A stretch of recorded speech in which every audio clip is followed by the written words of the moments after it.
Hello students, कैसे हैं आप सभी लोग। तो उम्मीद है आप सभी लोग अच्छे होंगे, आपकी प्रिपरेशन बहुत अच्छी चल रही होगी। तो आज का वीडियो बहुत महत्वपूर्ण है उन सभी बच्चों के लिए जो 2025 में एफआरओ और एसीएफ का एग्ज़ाम देने जा रहे हैं। एफआरओ और एसीएफ का एग्ज़ाम बहुत इंपॉर्टेंट एग्ज़ाम है, बहुत महत्वपूर्ण एग्ज़ाम है। एसीएफ तो बहुत ही अच्छी पोस्ट है, लेवल 10 की पोस्ट है। ठीक है, लेवल 10 की पोस्ट मतलब पीसीएस अधिकारी के आसपास की है, बहुत बढ़िया पोस्ट है। तो बच्चे बहुत दिनों से पूछ रहे हैं और काफ़ी आप लोगों ने खुद भी रिसर्च किया होगा कि कौन सा ऑप्शनल सबसे बढ़िया है। दो ऑप्शनल आपको चुनने हैं, ठीक है। सारे ऑप्शनल की खूबियां और सारे ऑप्शनल की खामियां मैंने एक अलग से वीडियो में बनाई हैं। इस वीडियो में हम लोग केवल पर्यावरण विज्ञान यानी कि इन्वायरमेंटल साइंस जो है उसको टारगेट करेंगे। ये विषय सबसे अच्छा ऑप्शनल क्यों है, इसके सोर्सेस क्या हो सकते हैं, बुक हमें कौन सी पढ़नी है, कितनी इसको तैयारी की ज़रूरत पड़ती है, चौथी चीज़ है इसका पेपर पिछली बार कैसा आया था, आदि आदि बहुत सारी चीज़ें हम लोग देखेंगे। पहली चीज़ कि आपको ये लेना क्यों चाहिए। ठीक है, इन्वायरमेंटल साइंस में ऐसा क्या है जो अन्य सब्जेक्ट में नहीं है। पहली चीज़ तो ये है कि आप बहुत फेमिलियर होते हो इन्वायरमेंटल साइंस से। अगर आपने नहीं भी पढ़ा कभी इन्वायरमेंटल साइंस, आपको मैं अभी भी अगर मेंस का पेपर दे दूंगा तो आप जाहिर सी बात है 2 4 6 क्वेश्चन हर किसी को आते होंगे। प्रदूषण क्या है, ठीक है, नॉइज़ पॉल्यूशन क्या होता है, वाटर पॉल्यूशन क्या होता है, इट इज़ सिंपल चीज़ें जो हम पढ़ते हैं। अगर आपने जूलॉजी पढ़ा है तो उसमें एनवायरनमेंट का एक सेपरेट सेक्शन होता है, एनवायरनमेंट एंड इकोलॉजी। आपने बॉटनी पढ़ा है तो उसमें एनवायरनमेंट एंड इकोलॉजी होता है। फॉरेस्ट्री पढ़ा है तो वहाँ पे भी होता है। किसी भी सब्जेक्ट को आपने पढ़ा होगा तो होगा। अगर बाई चांस मान लीजिए आपने बायोलॉजी 10th के बाद नहीं पढ़ी, आपने 10th तक भी पढ़ी होगी, तो उसमें भी इन्वायरमेंट के 2 2 3 3 चैप्टर आपके हर जगह होते हैं, एनसीईआरटी में दिए हुए हैं। तो पहली चीज़ है बहुत फेमिलियर है, कभी ना कभी ज़िंदगी में कम या ज़्यादा पढ़ा है। दूसरी चीज़, अगर आप पीसीएस की प्रिपरेशन कर रहे हो, पीसीएस आईएएस की प्रिपरेशन कर रहे हो, तो इन्वायरमेंटल साइंस उसके सिलेबस में अलग से दिया है। यानी कि आपने यहाँ पे भी पढ़ा है और आगे भी पढ़ोगे। अगर यहाँ पे आपने अच्छे से पढ़ लिया तो आपके काम आएगा। कहाँ काम आएगा, वो आएगा आपके पेपर 3rd में शायद आता है इन्वायरमेंटल साइंस पीसीएस में।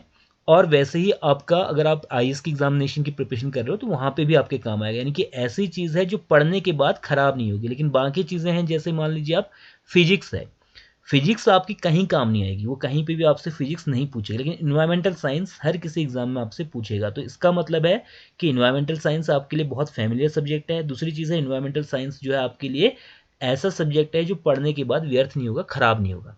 ठीक है। तीसरी चीज़, सोर्सेस बहुत ही आसान सोर्सेस हैं, बहुत सिंपल से सोर्सेस हैं। इसके सोर्सेस आपको कहीं भी मिल जाएंगे। आप अगर कुछ ज़्यादा नहीं पढ़ते, केवल एनसीईआरटी पढ़ लेते हो तो उसी से आपका काम चल जाएगा। तो बहुत सिंपल सिंपल सोर्सेस रखने की ज़रूरत है। चौथी चीज़ है कि इसमें टाइम बहुत नहीं लगता है। ऐसा टाइम नहीं है कि आपको 1 साल लगे इसको प्रिपरेशन करने में, 6 महीने आपको प्रिपरेशन करने में लगे। अगर इंपॉर्टेंट पॉइंट्स पढ़ोगे तो 90 दिन में आपका आराम से इन्वायरमेंटल साइंस कंप्लीट हो जाएगा, 2 3 बार रिवाइज भी हो जाएगा। ठीक है।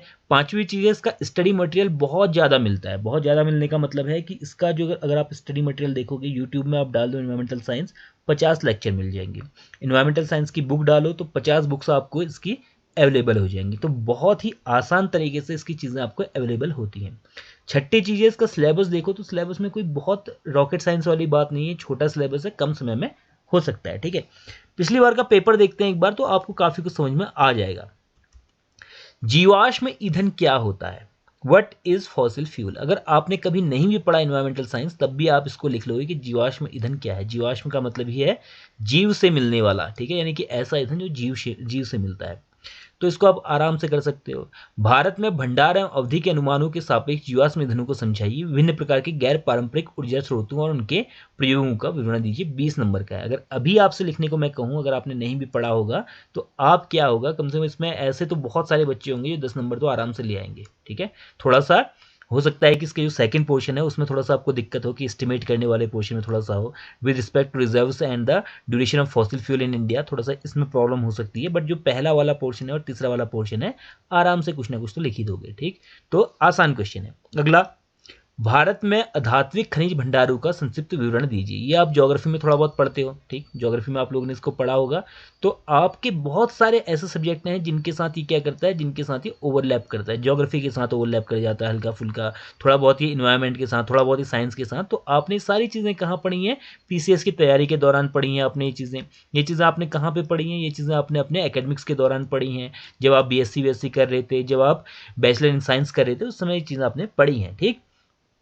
अगला, why demand of switching to the renewable energy resources has increase, described any one alternate source of fuel. अक्षय संसाधनों पर स्विच करने की मांग क्यों बढ़ी है, यानी नवीनीकृत संसाधन जो है ऊर्जा के, उस पर लोग क्यों स्विच कर रहे हैं।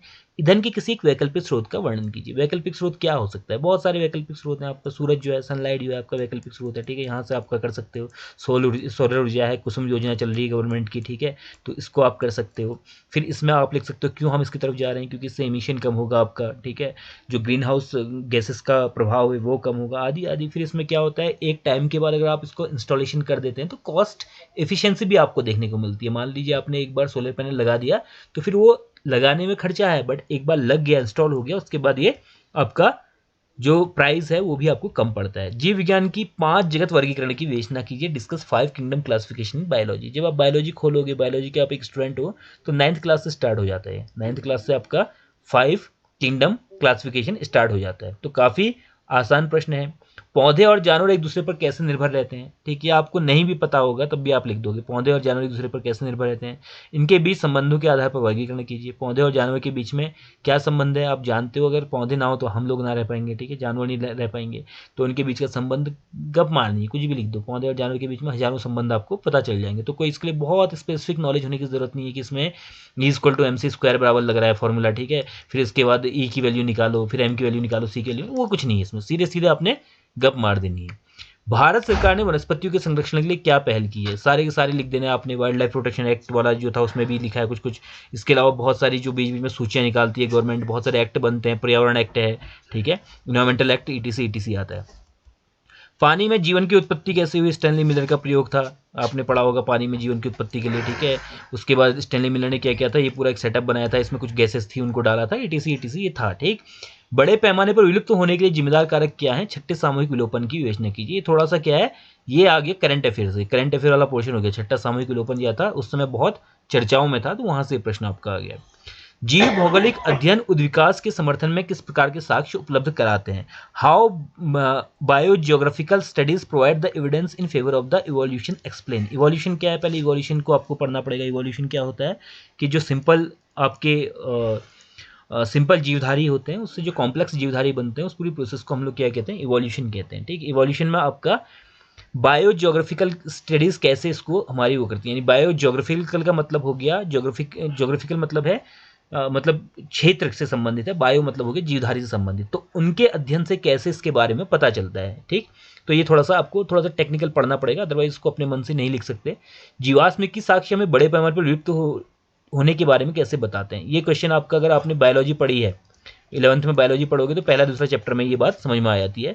सूक्ष्म जीवों से होने वाले विभिन्न रोगों पर विस्तार से वर्णन कीजिए, तो बहुत सारे लिख दोगे। सूक्ष्म जीवों से क्या होता है, कोरोना से लेकर A to Z सब उससे होता है, बैक्टीरिया एंड वायरस से बहुत सारी बीमारियां होती हैं, फिर कुछ ऐसे होते हैं प्रोटोजोआन से भी होती हैं, तो आप उसके बारे में लिख दो। Vibrio cholerae ETC, entamoeba histolytica, बहुत सारे हैं, ठीक है, entamoeba gingivalis ETC। Describe the factors controlling the distribution of life on earth, how it is changing in the current scenario.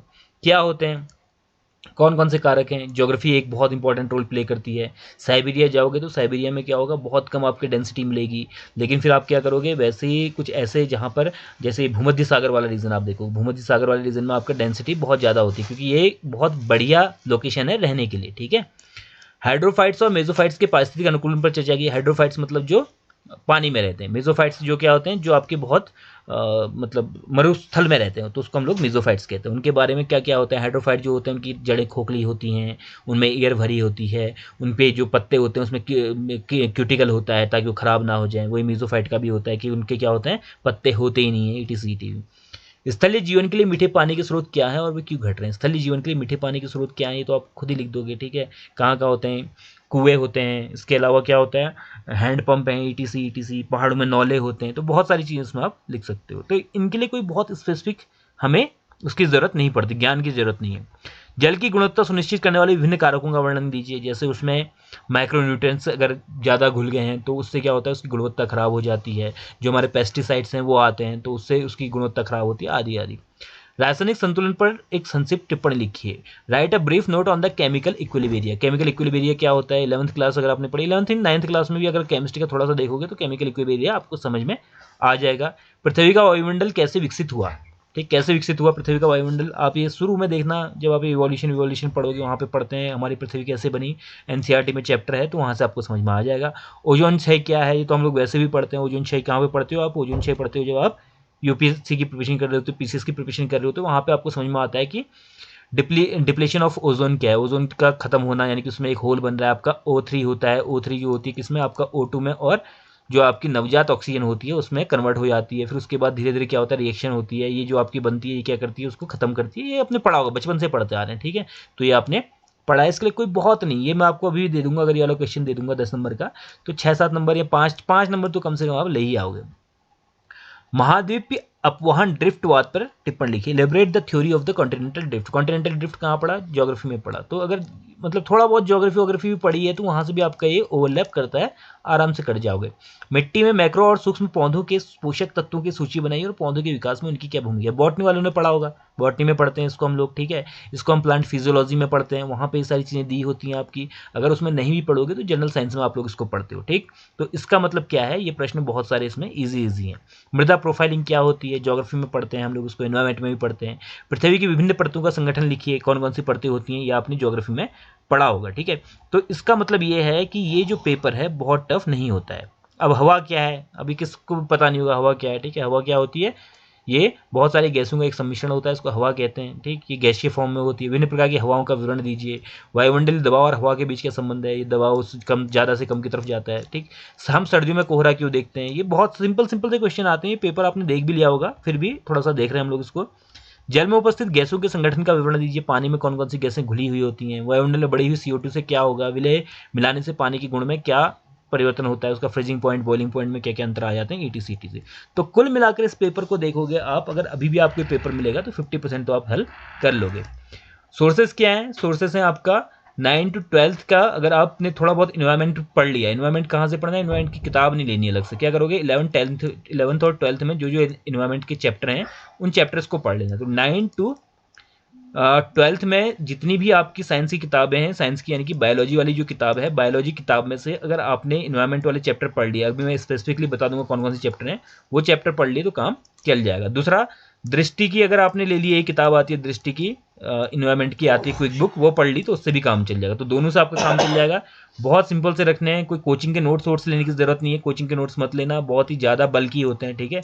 तो 90 डेज में आप ये आराम से कर लोगे, 90 डेज में पूरा हो जाएगा। इसमें कोई फॉर्मूले याद नहीं करने, कोई ऐसा नहीं कि बहुत हार्ड डेटा है, कोई बहुत कॉन्सेप्ट है, ऐसा कुछ नहीं है इसमें। तो सिंपल सा है, इसीलिए दूसरा कोई भी लोगे ऑप्शनल, कोई दिक्कत नहीं, लेकिन एक ऑप्शनल इन्वायरमेंट को लेने की कोशिश करना, इन्वायरमेंटल साइंस को, ठीक है। बाकी एग्रीकल्चर वाले एग्रीकल्चर ने, बॉटनी वाले बॉटनी, जूलॉजी वाले जूलॉजी, और फिजिकल साइंस वाले जो हैं वो क्या करें, अपना फिजिक्स जो भी उनकी अच्छी है, केमिकल साइंस वालों की केमिस्ट्री अच्छी तो वो भी ले सकते हैं, बट एक ये रखने की कोशिश करना क्योंकि आसान है, ठीक है। तो जल्दी मिलेंगे किसी और पेपर को डिस्कस करते हुए। कुछ अगर प्रश्न है तो कमेंट बॉक्स में बताइएगा। जल्दी मिलेंगे हम लोग नए वीडियो के साथ। धन्यवाद।